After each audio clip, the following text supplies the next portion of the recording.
नाजरीन, मैं हूं आयशा जुल्फिकार और आप देख रहे हैं प्रोग्राम पासबान इस्लाम। नाजरीन, मुआशी माहिरीन कहते हैं कि किसी भी मुआशरे में खौफ और सरमाया इकट्ठे नहीं रह सकते। 76 बरस गुजरने के बावजूद आज हम जिस मकाम पर खड़े हैं, इसमें किसी एक इदारे, सियासी जमात या किसी एक हुक्मरान का कसूर नहीं है। मुल्क को इस नहज तक पहुंचाने में कहानी के सभी किरदार शामिल हैं। हुकूमत चाहे किसी की भी आए, वो मुआशी बदहाली का जिम्मेदार पिछली हुकूमत को ही ठहराती है।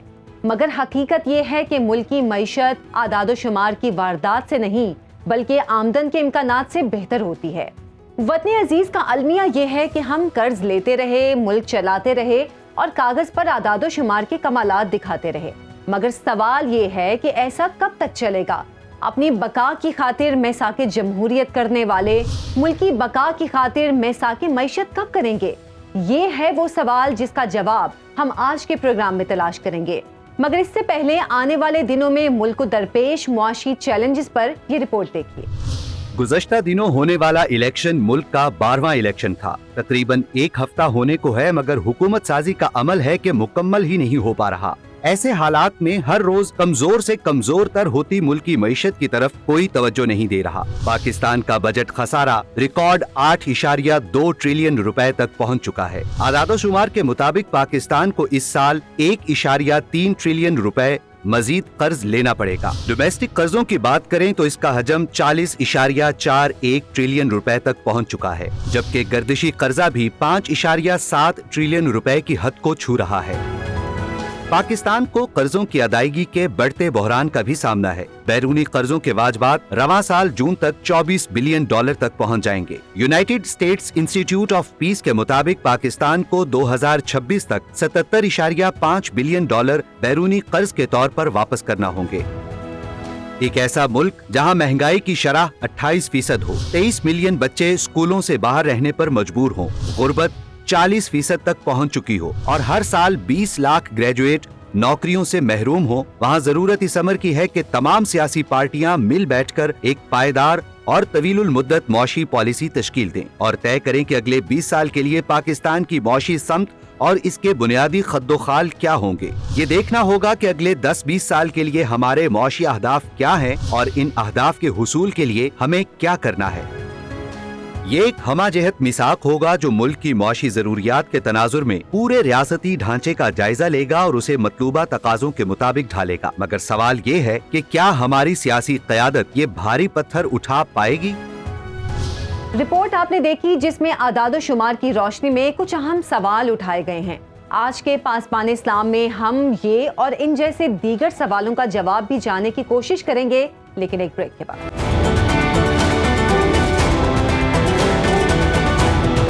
वेलकम बैक नाजरीन। मजबूत और तवाना मईशत एक खुद मुख्तार मुमलिकत की सबसे बड़ी निशानी होती है। अगर आपने दुनिया में सर उठाकर जीना है, अगर आप चाहते हैं कि आपकी आवाज आलमी सतह पर सुनी जाए, तो फिर आपको कर्जों की बेसाखी छोड़कर अपने कदमों पर खड़ा होना होगा। और इस हवाले से सबसे अहम किरदार हमारे लीडर्स का है। अगर अवाम उन पर भरोसा करते हैं, उनको वोट देकर ऐवान में लाते हैं, तो फिर वो उनसे तवक्को भी लगाते हैं कि वो ना सिर्फ उनके बल्कि मुल्क के मौशी हालात भी बेहतर करेंगे। ऐसी मजबूत और जानदार पॉलिसीज बनाएंगे जिनके मुल्क की मईशत पर दूररस और मुस्बत नताइज मुरतब होंगे। लेकिन ऐसा करने के लिए लीडर्स को मिल बैठना होगा, तसादुम की बजाय मुफाहमत का रास्ता अपनाना होगा, ताकि मिसाके जमहूरियत की तरह मिसाके मईशत भी मुमकिन हो सके। मईशत का पहिया आगे बढ़ सके और हम दुनिया में उभरती हुई मुआशी ताकत के तौर पर पहचाने जाएं। इस वक्त हमारे बड़े मुआशी मसाइल हैं क्या, और मिसाके मईशत कैसे हमें बेहतर मुस्तकबिल की जानिब ले जा सकती है? इस हवाले से बात करते हैं। हमारे साथ मौजूद हैं डॉक्टर खाकान नजीब साहब, मुमताज़ माहिर मुआशियात हैं। डॉक्टर साहब, बहुत शुक्रिया आपके वक्त का। इस वक्त हमारा सियासी बयानिया मिसाके मईशत के गिर्द घूम रहा है, लेकिन हमारे नाजरीन के लिए समझाइए कि मिसाके मईशत के खद्दोखाल क्या है होने चाहिए, और क्या आप समझते हैं कि ये हमारी मईशत के लिए ज़रूरी है? बिस्मिल्लाहिर्रहमानिर्रहीम। देखिए, आपने जो इस पर जायज़ा पेश किया है उससे एक बात तो अयां हो गई। यहाँ पे आज खड़े हुए हैं और इसका मतलब ये है कि मुल्क में एक क्राइसिस बढ़ रही हैं। आम फहम ज़बान में अगर समझाऊं हमारा जो बजट का खसारा है वो 7.5% के करीब, हमारे स्टेट ओन एंटरप्राइजेस नुकसान कर रहे हैं, हमारा डेट बढ़ा, इस डेट को पे करने की हमारी कैपेसिटी वीक है। सो जहाँ खड़े हैं ये कई दिहाइयों की हमारी गफलत है और हमारी कई दिहाइयों की उन कामों को ना करने की का नतीजा है कि आप यहाँ पे खड़े हैं। बिल्कुल। सो मिसाके मईशत या डायरेक्शनली एग्री करना कि पाकिस्तान ने कहाँ जाना है, ये दो तरह से होना चाहिए। एक ये है कि पाकिस्तान के इमीडिएट शॉर्ट टर्म चैलेंजेस हैं जिनको मीट करने का एक बड़ा क्लियर लाए अमल हमें सामने रखना है। So let's talk about that Ayesha. वो नंबर 1 ये है कि जो भी अब हुकूमत में फॉर्म होना है ते ही IMF की जो इस वक्त की किस्त है, जो स्टैंड बाय अरेंजमेंट जिसमें है, और फिर जो अगला प्रोग्राम है उसको निगोशिएट करना है ताकि जो इस वक्त थोड़ी सी स्टेबिलिटी दिखाई दे रही है मुल्क में उसको हम इस्तेहकाम बख्शें और उसकी कंटिन्यूटी को इंश्योर करें। ये इन इटसेल्फ जो मैंने दो चीजें सामने रखी हैं, ये एक डायरेक्शनली हर एक को, और अगर all parties, establishment, judiciary, civil bureaucracy इसको समझेगी अहमियत को, तो इसमें डिले करना जो है वो मुमकिन नहीं होना चाहिए और हम मुमकिन बनाएंगे कि डिले ना हो। इस वक्त पाकिस्तान में बैरूनी सरमायाकारी की बहुत कमी है और ख़ास तौर पर सरमायाकार शिकवा करते हैं कि हर नई हुकूमत मुख्तलिफ पॉलिसीज़ लेकर आती है। दुनिया के बाकी ममालिक में इस हवाले से क्या हिकमत अमली अपनाई जाती है और पाकिस्तान कितना मुख्तलिफ है उन हिकमत अमलियों से? आयशा, एक तो ये है कि जो ये मैक्रो स्टेबिलिटी की मैं बात कर रहा हूँ, ये एक इम्पॉर्टेंट जुज़ है कि लोग ये बिलीव करें कि पाकिस्तान में जब पैसा वो लाएंगे तो हम उनको ले जाने की भी इजाज़त देंगे। बिल्कुल। Just go back 6 to 8 months और हम यही इजाज़त नहीं दे रहे थे कि स्टेट बैंक जो है, किसी कंपनी ने पाकिस्तान में कोई डिविडेंड कमाया है और वो अपने शेयर होल्डर उसके लंदन में या ब्रसल्स में बैठे हुए हैं तो वो उनको रिपैट्रिएट कर सके, बिकॉज जो मैक्रो इंस्टेबिलिटी थी उसने हमारे डॉलर के रिजर्व्स को $3 अरब से भी नीचे गिरा दिया था। तो मैंने इसीलिए गुफ्तगू का अंदाज IMF मैक्रो स्टेबिलिटी से किया।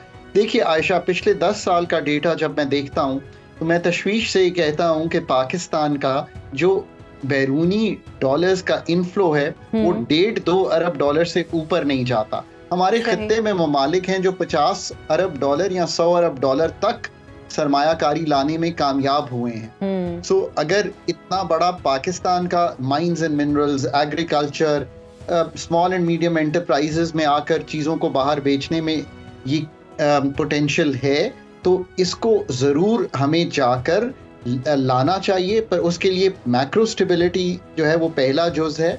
ऑफ कोर्स पॉलिटिकल सर्टेनिटी एक इम्पॉर्टेंट जुज़ है। तीसरा जुज़ ये है कि हमने अपने जो डोमेस्टिक इन्वेस्टर है उसको भी एक्साइट करना है।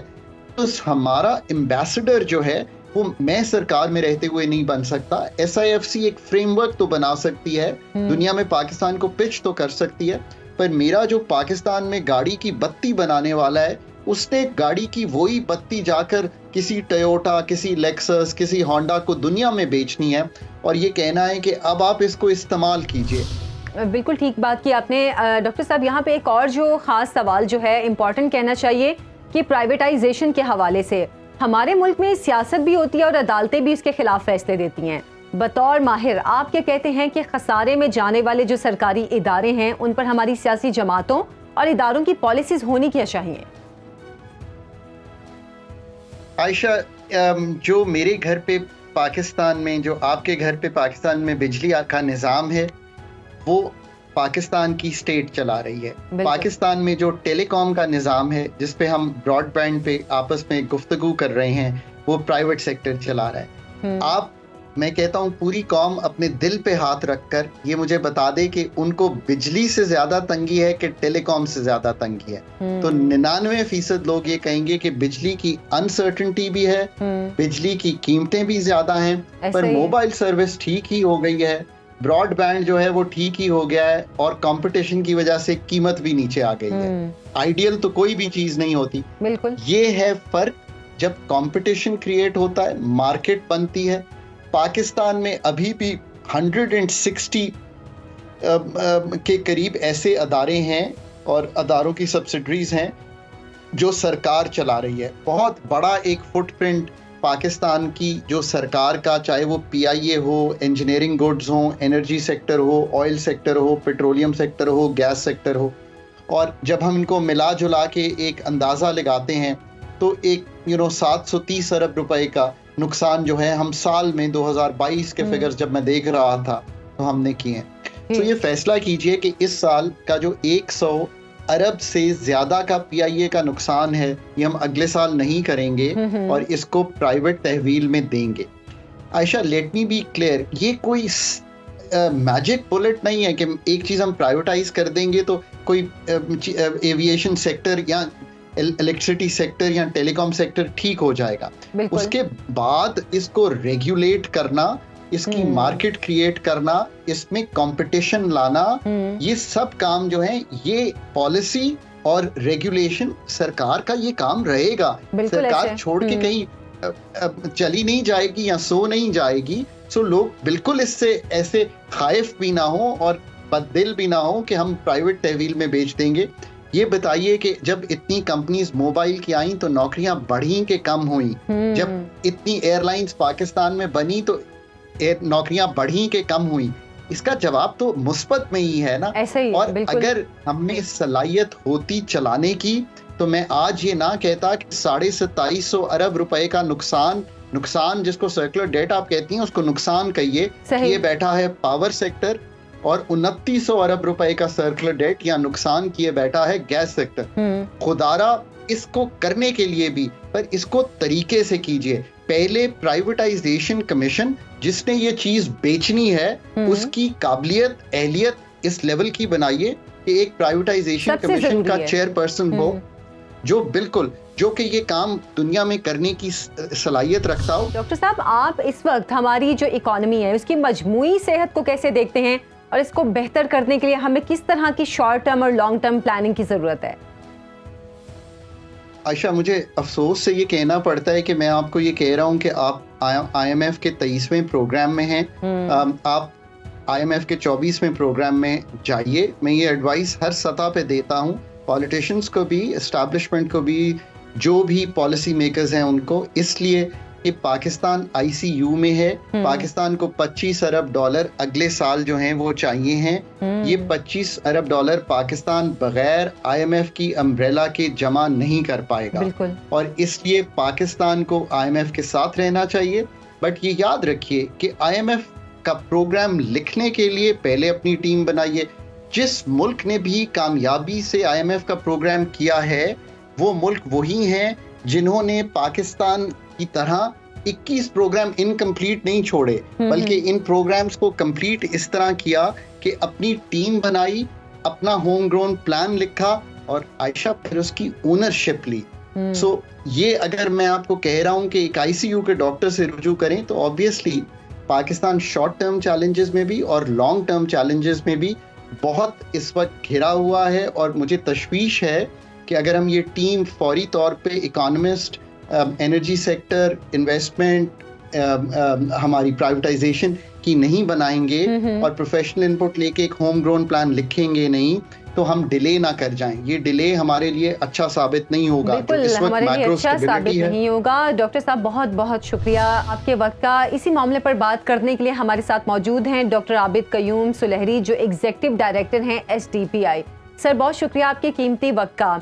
आपसे ये जानना चाहूंगी कि पाकिस्तान को इस वक्त गैर मुल्की कर्जों की वापसी का चैलेंज दरपेश है। स्टेट बैंक के मुताबिक पाकिस्तान ने जून 2024 तक 24 अरब डॉलर का कर्जा लौटाना है और 2026 तक ये रकम 77.5 अरब डॉलर तक चली जाएगी। पाकिस्तान को कर्जों के इन चैलेंजेस से निपटने के लिए सियासी इस्तेहकाम और मिल बैठकर फैसले करने की कितनी ज़रूरत है?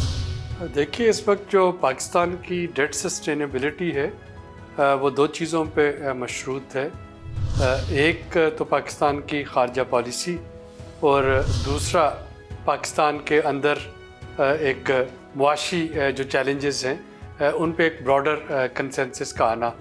अगर मैं थोड़ा सा इसकी वजाहत कर सकूं तो जो हमारे टोटल कर्ज़े हैं उनमें से तकरीबन 57% जो हैं कमर्शियल बैंक्स के, जो कि हमने पाकिस्तान के अंदर कर्ज़े लिए हुए हैं, और तकरीबन जो बाकी के जो हैं वो गैर मुल्की कर्ज़े हैं। और उन गैर मुल्की कर्ज़ों में आधे कर्जे जो हैं वो मल्टीलैटरल IMF वर्ल्ड बैंक वगैरह के हैं और बाकी निस्फ जो हैं उसमें बड़ा हिस्सा चाइना का है और उसके बाद सऊदी अरेबिया का है। तो अगर आप इसको थोड़ा सा जूम इन करके देखें तो IMF के साथ मामला तय करने के लिए हमें अमेरिका का साथ चाहिए।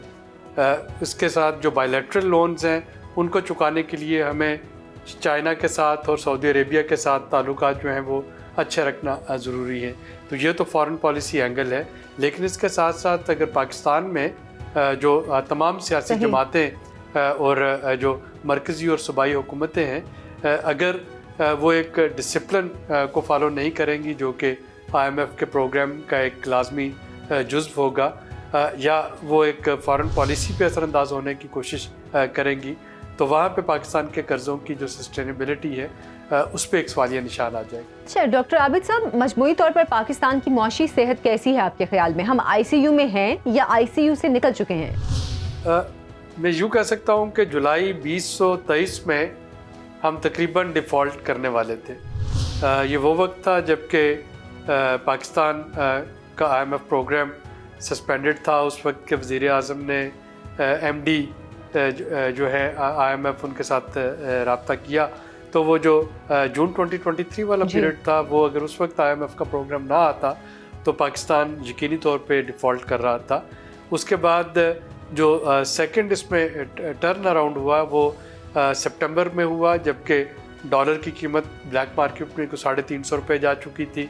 चीनी जो है वो 200 रुपये से ज़्यादा क्रॉस कर गई थी, और ये वो वक्त था जबकि SIFC ने कुछ डिसीजंस लिए और आपने देखा कि मनी चेंजर्स पे जो एक्शंस किए गए, बैंक्स के साथ जो एक्शन हुए, जो अफ़गान ट्रांजिट ट्रेड का मिसयूज़ था उसको एड्रेस किया गया, डॉलर की स्मगलिंग और होर्डिंग को रोका गया।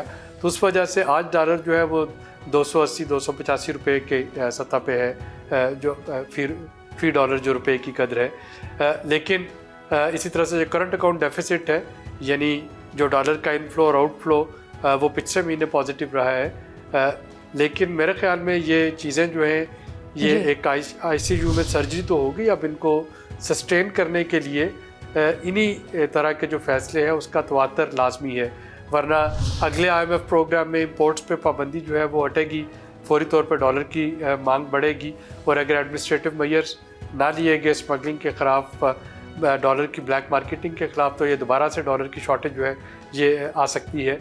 इसी तरह से जो बिजली और गैस के नादहिंदगान के ख़िलाफ़ जो एक मुहिम शुरू हुई थी, अगर उसको कंटिन्यू ना रखा गया तो दोबारा से कैपेसिटी पेमेंट चार्जेस मज़ीद बढ़ेंगे और ये सारा खमियाजा बिल पे करने वाले सार्फिन पे आता है। तो हम उस स्टेज पे हैं जहाँ पे कि एक मेजर सर्जरी तो होगी, लेकिन अब फॉलोअप जो है वो बेहद ज़रूरी है, और वो फॉलोअप तकरीबन उस स्टाइल में करना होगा जैसे कि पिछले 6 माह में हुआ है। अच्छा डॉक्टर आबिद साहब, इस वक्त पाकिस्तान को बजट खसारे का भी सामना है। गर्दिशी कर्जे 5.7 ट्रिलियन रुपए पर खड़े हैं। महंगाई इस वक्त 28% पर है। ऐसे में मैसाकी मईशत करना, तमाम जमातों का आपस में इकट्ठे होकर यकसा मुआशी पॉलिसी पर इत्तेफाक करना मजबूरी बन चुका है, या फिर कोई एक जमात हमें मुआशी मसाइल से निकाल सकती है? इस वक्त कोई भी जमात, कोई भी वफाकी या सूबाई हुकूमत अकेली पाकिस्तान को इन मुश्किलात से नहीं निकाल सकती।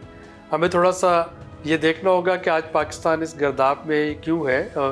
ये कई हुकूमतों की वजह से, पिछले कम से कम 5-6 हुकूमतें, उनकी वजह से गर्दिशी कर्जे आज 5.7 ट्रिलियन रुपए पर पहुंच गए हैं।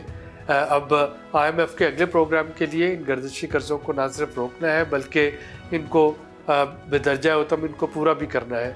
इसी तरह से जब आपकी एनर्जी की कीमतों में इजाफा होता है तो, और या रुपए की कदर जो है अगर वो हिट होती है तो कास्ट ऑफ लिविंग जो है वो बढ़ जाती है। अच्छा डॉक्टर साहब, नई हुकूमतों के हवाले से आप IMF प्रोग्राम को किस तरह देखते हैं? क्योंकि हमने माजी में भी देखा है कि जो हुकूमतें थीं उन्होंने IMF प्रोग्राम्स के हवाले से ताख़ीर की, लेकिन इसका नुकसान भी उठाना पड़ा। तो नई हुकूमत के हवाले से आप इसको किस तरह देखते हैं? जब आप ताख़ीर करते हैं तो जाहिर है कि एक तो हमारे जो अपने डॉलर रिजर्व्स हैं वो कम हो रहे होते हैं, दूसरा अब दोस्त ममालिक ने भी मदद करने से इनकार कर दिया है। जैसा कि हमने पिछले साल देखा, जनेवा प्लेजेस के जो पैसे थे 9 अरब डॉलर वो हमें नहीं मिले चूँकि हम IMF अम्ब्रेला में नहीं थे। गुज़श्ता साल हमने ये भी देखा कि चाइना और सऊदी अरेबिया ने भी हमें ये कह के टाल दिया कि पहले हम अपना हाउस इन ऑर्डर लेके आएँ, पहले IMF के पास जाएँ, फिर वो कोई हमारी मदद कर सकेंगे। यही हाल हमने 2021 में भी देखा, जबकि 2021-2022 में दोस्त ममालिक जो थे वो उस वक्त तक ताख़ीर कर रहे थे अपने रोल ओवर की, जब तक कि IMF प्रोग्राम में नहीं गए थे।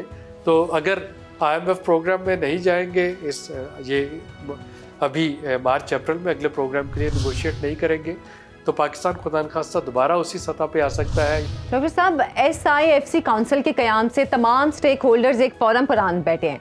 क्या इससे पाकिस्तान का जियो इकनॉमिक विजन मजबूत होगा या फिर सिर्फ मुंतखब हुकूमत को ही मुआशी फैसलों का हक हासिल है? देखिए, मैं तो SIFC को थोड़ा सा मज़ीद एक्सपैंड करने के हक़ में हूँ। SIFC एक स्टैट्यूटरी बॉडी है और अब इसमें इलेक्शंस के बाद इसकी एपिक्स कमेटी और इसकी एग्जेक्टिव कमेटी में जो कायदे हिज़्ब इख्तलाफ है, जो भी कायदे हिज़्ब इख्तलाफ हों कौमी असम्बली में, उनको इसका मेंबर होना चाहिए, और जो सूबाई असम्बलियों में कायदे हिज़्ब इख्तलाफ है उनको सूबाई लेवल की जो एपेक्स कमेटीज़ हैं उनका मेंबर होना चाहिए, ताकि तमाम सियासी और गैर सियासी जो क़यादत है वो मिल बैठें, सर जोड़ें और ये मुआशी मसाइल का एक देरपा हल तलाश करें। उसमें एक दूसरे के जो ओपिनियन है उससे डिसएग्रीमेंट हो सकता है, लेकिन कम अज़ कम हिज़्ब इख्तलाफ को SIFC में लाने का मतलब ये होगा कि हुकूमत बड़ा ट्रांसपेरेंटली उनके साथ अपने जो ज़मीनी हक़ाइक़ है मुआशी वो भी शेयर कर सकेगी और उनका तावन भी मांग सकेगी। और अगर ये गुफ्तो शनीस से बात को आगे बढ़ाया जाए तो तभी ये सिलसिला आगे चलेगा, वरना इसका एक ये लूज़ लूज़ सिचुएशन होगी, जिसका कि सबसे ज़्यादा नुकसान जो है ये अवाम पाकिस्तान को हो रहा हो। ठीक है डॉक्टर आबिद सुलहरी साहब, बहुत शुक्रिया आपके वक्त का। हमारे साथ डॉक्टर खाकान नजीब भी मौजूद थे और मईशत के हवाले से पाकिस्तान में पॉलिटिकल स्टेबिलिटी कितनी ज़रूरी है उस हवाले से भी बात कर रहे थे। एक ब्रेक के बाद वापस आएंगे, प्रोग्राम का सिलसिला आगे बढ़ाएंगे, हमारे साथ।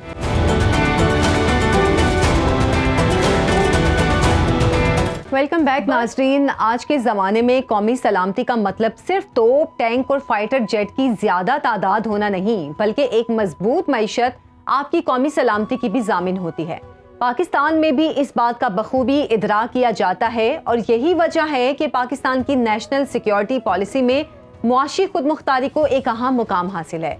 कौमी सलामती में मईशत का किरदार कितना अहम है, इस हवाले से हम बात करते हैं। ब्रिगेडियर रिटायर्ड डॉक्टर राशिद वली जंजुआ साहब हमारे साथ मौजूद हैं। सर, बहुत शुक्रिया आपके वक्त का। मईशत और कौमी सलामती का आपस में कितना गहरा ताल्लुक है, और ख़ास तौर पर अगर पाकिस्तान के तनाजुर में हम बात करें तो मजबूत मईशत हमारी सलामती के लिए कितनी अहम है? मईशत का और कौमी सलामती का बड़ा एक करीबी ताल्लुक है, क्योंकि अगर आपके पास इकनॉमिक साइन्यूज़ नहीं होंगी तो आपका जो मिलिट्री मसल है वो एट्रोफी हो जाएगा। और इसकी डायरेक्ट मिसाल भारत के साथ हमारा मुआवजना है। आप देखें कि उसकी इकॉनमी किस तरह ग्रो कर रही है और इसी तरह उसकी जो डिफेंस स्पेंडिंग है as a percentage of GDP, वो उसका अगर हम पाकिस्तान के साथ मुआवजना करें तो ये जो 70s, 80s और 90s में था, तो अब हम उससे GDP टर्म्स में भी पीछे हैं और जो ओवरऑल उसका वॉल्यूम है डिफेंस स्पेंडिंग का वो भी हमारा बहुत कम हो गया है। और जब आप आजकल के तनाज़ुर में देखते हैं तो कौमी सलामती सिर्फ बॉर्डर्स का दिफा नहीं होती है, ये इसमें इंटरनल सिक्योरिटी का बहुत इम्पॉर्टेंट एलिमेंट है। और इसके बाद जो अगर कॉम्प्रिहेंसिव सिक्योरिटी का सिस्टम अगर हम देखें तो उसमें ह्यूमन सिक्योरिटी है। तो ये 3 डायमेंशन है, एक्सटर्नल सिक्योरिटी, ह्यूमन सिक्योरिटी और इंटरनल सिक्योरिटी। और इसको कुछ लोग ट्रेडिशनल और नॉन ट्रेडिशनल के ज़ुमरे में भी डालते हैं, मगर अगर देखा जाए तो इन तीनों का आपस में बड़ा क्लोज तालमेल है और सब ये इकनॉमिक स्ट्रेंथ पे आपके डिपेंड करता है। बिल्कुल। कोई मुल्क आजकल के दौर में from a exploitable base project नहीं कर सकता किसी किस्म की स्ट्रेंथ। तो अगर आप इकोनॉमिकली वीक होते हैं तो आपके दिफा पे उसका डायरेक्ट असर पड़ता है। आप अपनी फोर्सेस को उस तरीके से इक्विप नहीं कर सकते, उस तरीके से आप ट्रेन नहीं कर सकते और आप ऐसी हार्डवेयर नहीं ले सकते जो कि आजकल के दौर में तो ये दहशतगर्दों के पास भी जो इलीगल जो उनका स्पेक्ट्रम है उसने उनको एम्पावर कर दिया है कि वो अपना वहाँ से वो ले सकें जो एक्सपेंसिव आर्म्स हैं। तो अगर स्टेट की फोर्सेस के पास वो आर्म्स नहीं होंगे तो आजकल की जो लो इंटेंसिटी वॉरफेयर है उससे जो हमारी लॉ इन्फोर्समेंट एजेंसीज़ हैं, रेंजर्स हैं, पुलिस हैं, आर्मी है, वनबद दाज़मा है, तो वो कभी भी उसका मुकाबला नहीं कर सकते। फिर हम देख रहे हैं कि भारत की जो एक जियोपॉलिटिकल रेलेवेंस बन गई है उसमें उसको बहुत फ़ायदे हासिल हो रहे हैं, ईस्टर्न ब्लॉक से भी, वेस्टर्न ब्लॉक से भी। और यूनाइटेड स्टेट्स ऑफ अमेरिका के साथ उसके 5 फाउंडेशनल मुआहदे हुए हैं जिसमें लॉजिस्टिक्स से लेकर स्पेस वॉरफेयर और क्रिटिकल टेक्नोलॉजी के हसूल तक उसको हर किस्म की सहूलत मुयस्सर है। और इन एनवायरनमेंट्स में जब पाकिस्तान की इकॉनमी मजबूत नहीं होगी, मईशत हमें सपोर्ट नहीं करेगी, तो हमने जो बढ़ते हुए ख़तरात हैं उनका मुकाबला करने के लिए हमें काफ़ी दुश्वारी उसका सामना यानी साहब हम ये कह सकते हैं कि कमज़ोर मईशत का मतलब कमज़ोर दिफा है और कमज़ोर मईशत की हामिल रियासत को अपने दिफा पर समझौते करने पड़ते हैं। जी बिल्कुल, कमज़ोर मईशत जो है ये रेसिपी ऑफ वीकनेस है। और आपकी जब तक मईशत स्ट्रॉन्ग नहीं होगा आपका उसका असर आपकी आर्म फोर्सेस की प्रिपेयर्डनेस पे पड़ेगा, आपकी इंटरनल सिक्योरिटी पे पड़ेगा, आपकी जो लॉ इन्फोर्समेंट एजेंसीज़ हैं जो कि सेकंड टियर में पैरामिलिट्री फोर्सेस हैं उनकी ट्रेनिंग पे पड़ता है। और उसके बाद फिर एक पब्लिक सिंपैथी होती है जिसमें आपने ऑपरेट करना होता है और इंटरनल सिक्योरिटी के एनवायरनमेंट में आपने ड्रेन करना होता है स्वाम्प जो पब्लिक सिंपैथी होती है इंसर्जेंट्स को, कोई भी वो काज हो।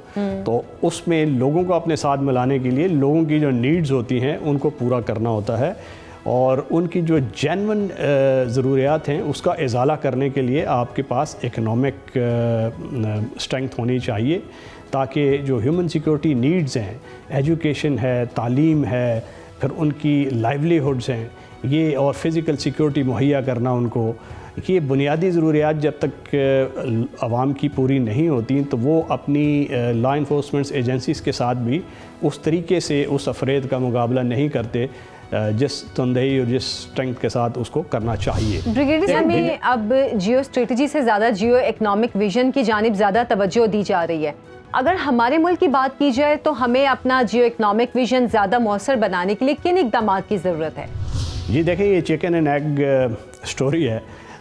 इनफैक्ट जियो पॉलिटिक्स ट्रम्प्स जियो इकनॉमिक्स, क्योंकि आपकी अगर जियो पॉलिटिक्स फिक्स नहीं होगा तो आप जियो इकनॉमिक्स को भी फिक्स नहीं कर सकते। बिल्कुल। आप पाकिस्तान और भारत की मिसाल ले लें, क्योंकि साउथ एशिया में जो 1000 पाउंड गोरिल्ला है जिसको टर्म इस्तेमाल होती है वो भारत है। और south Asia, central Asia, south Asia और वेस्ट एशिया की जो कनेक्टिविटी है जिस पे तमाम दारोमदार है हमारी इकनॉमिक रेनाइसा का, तो वो उस वक्त तक ये विजन रूबाए अमल हम नहीं ला सकते जब तक भारत इस खित्ते में वो किरदार अदा ना करे जो उसको करना चाहिए। तो उसके लिए जो जियो पॉलिटिक्स की जो बुनियाद है उसको हमें बुनियादी ढांचे को दुरुस्त करने की ज़रूरत है। अच्छा, नामज़द वज़ीर आज़म शहबाज शरीफ ने एक बार फिर मुल्क में मिसाक़ मईशत की बात की है। आपके ख़्याल में मुआशी तरक्की में तमाम सियासी जमातों का इकट्ठा होना और फिर इस वक्त उनका इस मामले को लेकर आगे चलना कितना अहम है? जी, मैं ये समझता हूँ कि बाकी किसी चीज़ पे वो इकट्ठे हो ना हो, इस चीज़ पे इकट्ठा होना तो हमारी एग्जिस्टेंशियल ज़रूरत है। ये क्लियर एंड प्रेजेंट डेंजर हमारे सर पे मंडला रहा है और हमें पार्टी एफिलिएशन और बाकी तमाम एफिलिएशन से बालातर होकर अक्रॉस द पॉलिटिकल डिवाइड इस सिमत में जाना है। ये चार्टर बहुत ज़रूरी है मईशत का और इसमें कुछ फंडामेंटल्स हैं। अगर हमने अपना फिस्कल पेरिनियल डेफिसिट है वो दुरुस्त ना किया, अगर हमने स्ट्रक्चरल प्रॉब्लम्स अपनी इकॉनमी के रिजॉल्व ना किए, जो हमारा सियासी मईशत पॉलिटिकल इकॉनमी जिस तरह कहते हैं, जो एलीट और पेंडर करती है सब्सिडीज़ टेकिंग लॉबीज़ को, उनको अगर जब हमने उस ठीक ना किया तो हमारा कोई फ्यूचर नहीं है जो कमिटी ऑफ नेशंस में। तो चार्टर ऑफ इकॉनमी का मतलब ये नहीं है कि हमें ये छोटा मोटा इकोनॉमिकल गिव एंड टेक पे अभी इकट्ठा होना है, बल्कि तमाम पार्टीज़ ने मिल के एक ऐसा इंस्ट्रूमेंट बनाना है जो इंस्ट्रूमेंट उनको एक सस्टेनेबल बेसिस पे एक विज़न दे और उस विज़न को हम बग़ैर किसी रुकावट के अबूर करते जाएं। कोई भी गवर्नमेंट आए वो उस विज़न को आगे लेके चले, सब उसको ऑन करें। अच्छा ब्रिगेडियर साहब, मईशत का मुल्क के अंदरूनी इस्तेहकाम से कितना गहरा ताल्लुक है? देखें, मुल्क के अंदरूनी इस्तेहकाम से तो इसका बहुत गहरा ताल्लुक है, क्योंकि जो ह्यूमन सिक्योरिटी है, अगर हम यूएन की डेफिनेशंस भी लें जिसमें हेल्थ सिक्योरिटी होती है, अब आप अगर 1.2% ऑफ जीडीपी अपनी हेल्थ पे लगा रहे हैं और आपकी पॉपुलेशन 240 मिलियन तक जा पहुंची है, तो आप कैसे लोगों को सेटिस्फाई करेंगे? क्योंकि अगर आपके लोग डिज़ीज़, पेस्टिलेंस, एपिडेमिक्स और इन मामलात से उनकी जान जा रही होगी, तो वो एक कैसे प्रोडक्टिव मेंबर्स होंगे? फिर एजुकेशन है आपकी, अगर एजुकेशन पे आप रीजनल एवरेज से नीचे स्पेंड कर रहे हैं, तो वो आपको कैसे आप एक अच्छा प्रोडक्टिव वर्कफोर्स बना सकेंगे? तो all you will have is half educated और पुअरली एजुकेटेड मिडिल क्लास जो एंग्री होगी, फ्रस्ट्रेटेड होगी, जिनको कोई भी पॉपुलिस्ट अपने किसी भी मकसद के लिए इस्तेमाल कर सकेगा। तो ये चीज़ें बहुत ज़रूरी हैं हमें अपनी जो तालीम की तरफ, सेहत की तरफ, लोगों को लाइवलीहुड देने की तरफ, इंफ्रास्ट्रक्चर डेवलपमेंट की तरफ, और सबसे बड़ा फ़रेद जो आपको आपके तमाम अचीवमेंट्स को ख़त्म कर रहा है वो आपका पॉपुलेशन एक्सप्लोजन है। तो आप तो 2.4% से जब आपकी पॉपुलेशन बढ़ रही है और आपकी जो इकोनॉमिक ग्रोथ 2.1 है, तो 30 लाख हर साल आपके पास अनएम्प्लॉयड लोग आ रहे हैं, जो कि यंग हैं, जो एजुकेटेड हैं, जो आइडियलिस्टिक हैं, जो एंग्री हैं। बिल्कुल, तो बिल्कुल उनको ऐसे। सेटिस्फाई करने के लिए आपने ये तालीम देनी है, एजुकेशन देनी है, लाइवलीहुड्स देनी है। जब तक लोगों पे स्पेंड नहीं करेंगे ह्यूमन सिक्योरिटी नीड्स पे, तो वो एक डिससेटिस्फाइड जो यूथ पल्ज भी बनेगा। अच्छा ब्रिगेडियर साहब, मुआशी तौर पर मुल्क को मफलूज करने के लिए हम देख रहे हैं कि अफवाहों का बाजार भी गर्म किया जाता है और सोशल मीडिया पर ख़ास तौर पर कैंपेन, करेंसी मार्केट में चालबाजी और स्टॉक वगैरह जैसे ज़राए से मईशत के लिए चैलेंजेस खड़े किए जाते हैं। क्या ये सब 5th जनरेशन वॉरफेयर का हिस्सा है कौम को नफ्सियाती दबाव में लाने के लिए? जी बिल्कुल, ये उसका हिस्सा है। और ये जो साइ वॉरफेयर है, ये सोशल मीडिया उसका एक टूल बन चुका है। और जो बाहर की बहुत सी एक्सटर्नल फोर्सेस हैं जो कि मुल्क को डिस्टेबलाइज देखना चाहती हैं, और उनकी जो लोकल अलायकार हैं, तो वो कभी नहीं चाहेंगे कि मुल्क स्टेबल हो। और आजकल उनके लिए बहुत आसान हो गया सोशल मीडिया पे डिवाइड पैदा करना, क्योंकि आजकल सोशल मीडिया का दौर है, डिजिटल टेक्नोलॉजीज़ हैं, आर्टिफिशियल इंटेलिजेंस आ चुकी है, झूठ को सच, सच को झूठ थ्रू डीप फेक्स वो साबित किया जा सकता है। एको चैम्बर्स बन गए हैं जिसमें अब ये व्हाट्सएप ग्रुप्स क्या हैं, ये एको चैम्बर्स हैं जिसमें लाइक माइंडेड वो इकट्ठे हो जाते हैं, और एक झूठ को अगर आप एक ही चैम्बर में बैठ के बार बार उसको करें, तो एको चैम्बर का कॉन्सेप्ट है कि वो एको बलून होके ज़्यादा आपको सुनाई देती है और जज्बात बरांगेख्ता करती है, आपको गलत राह पे चलाती है। और ख़ास तौर पे नौजवान आइडियलिस्टिक तबका जिसके पास फैक्ट चेकिंग का कोई और निज़ाम नहीं है, 8 सेकंड तो आजकल जेन जी की अटेंशन स्पैन हो चुकी है। तो जब आप कॉन्ट्री आपके पास कोई fact checking, book reading, in depth knowledge वो नहीं होगा, तो डिजिटल मीडिया को ही वो कंज्यूम करेंगे। और इन कंज्यूमर्स के जहन साजी, इन कंज्यूमर्स को एस्ट्रे करना अपनी डायरेक्शन से, और अफवाहों का तूमार गर्म करना, ये तमाम जो वो हरबे हैं जो कि साइ वॉरफेयर में इस्तेमाल होते हैं, हाइब्रिड वॉरफेयर का एक ये एलिमेंट है। हमने देखा है कि चीन और अमेरिका एक दूसरे के हरीफ होते हुए भी सबसे बड़े तिजारती पार्टनर्स हैं। क्या मुआशी ताल्लुक मुमकिना जंगी तसादुम को रोकने में अहम किरदार अदा करता है? जी बिल्कुल, देखिए कुछ अर्सा पहले तक तो वो चीन और उसके दरमियान काफ़ी तनाव आया हुआ था ट्रंप के दौर में, मगर उसके बाद आपने देखा है कि चीज़ें मुख्तलिफ हुई हैं। वो एक हर किस्म की वो टर्म इस्तेमाल करते थे कि डी ग्लोबलाइजेशन कर रहे हैं, एंटी ग्लोबलाइजेशन की एक वेव चली, और उसके बाद ऐसी कुछ उसमें और इस्तिलाहें इस्तेमाल होती गई, बट वो सारे वर्बल और सीमेंटिक जिमनास्टिक्स थे।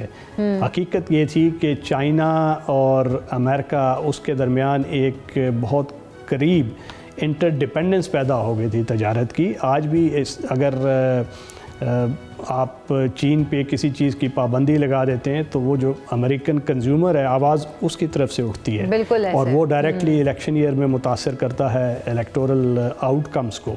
तो उसमें तमाम जो सियासतदान हैं वो सेंसिटिव होते हैं फिर, और वो जिस तरह वो एक बड़ी फेमस एक थ्योरी थी कि ऑल जो डेमोक्रेटिक कंट्रीज़ हैं they don't go to war because उनमें स्टेक्स होते हैं आपस में। तो आजकल वो थ्योरी को थोड़ा सा मॉडिफाई कर दें, वो स्टेक्स इकोनॉमिक्स और ट्रेड बन गया है, क्योंकि दुनिया में जितने क्लोज ट्रेड इकोनॉमिक्स जो लिंकेजेस होंगे इंटरडिपेंडेंस उसमें पैदा होती है। तो पाकिस्तान इंडिया के तनाजुर में देखा जाए तो यस, हमें अगर तजारत इकोनॉमिक जो लिंकेजेस हैं वो बनाए तो उसमें एक पूरे ख़ित्ते में हम स्टेक्स डेवलप कर देंगे। फॉर एग्ज़ाम्पल अगर भारत से अगर हम एनर्जी मार्केट्स इंटीग्रेट कर लें तो भारत की एक हंगरी एनर्जी मार्केट है, तो पाकिस्तान उसमें से ट्रांजिट फीस भी हासिल करेगा, हमारा लेवरेज भी होगा। सिमिलरली हम भारत को रिसाई दे सकते हैं सेंट्रल एशिया, वेस्ट एशिया तक। चाइना गवादर और उसकी जो वेस्टर्न कंट्रीज़ आजकल वो कॉन्सेप्ट उन्होंने दिए है IMEC का, तो IMEC को अगर हम CPEC से लिंक कर दें और विन विन फॉर्मुलेशन पे चलें इंस्टेड ऑफ कन्फ्रंटेशनल, तो उसको वो एंगल दे के अगर BRI CPEC को IMEC के साथ लिंक किया जाए और उसके इकोनॉमिक डिविडेंड्स को हम सामने लाएं तो यस, ये सब लोग पीस में स्टेक होल्डर बन सकते हैं और तजारत और ट्रेड का एक पॉजिटिव स्पिन ऑफ होगा जो पीस एंड एमिटी की तरफ। ठीक है, बहुत बहुत शुक्रिया। रिटायर्ड राशिद वली जंजुआ साहब हमारे साथ मौजूद थे। तो नाज़रीन, आपने हमारा प्रोग्राम देखा। फीडबैक देने के लिए सुनो न्यूज़ के YouTube और Facebook चैनल पर जाना ना भूलिएगा। पासबान इस्लाम से मुझे इजाज़त दें। अल्लाह हाफ़िज़।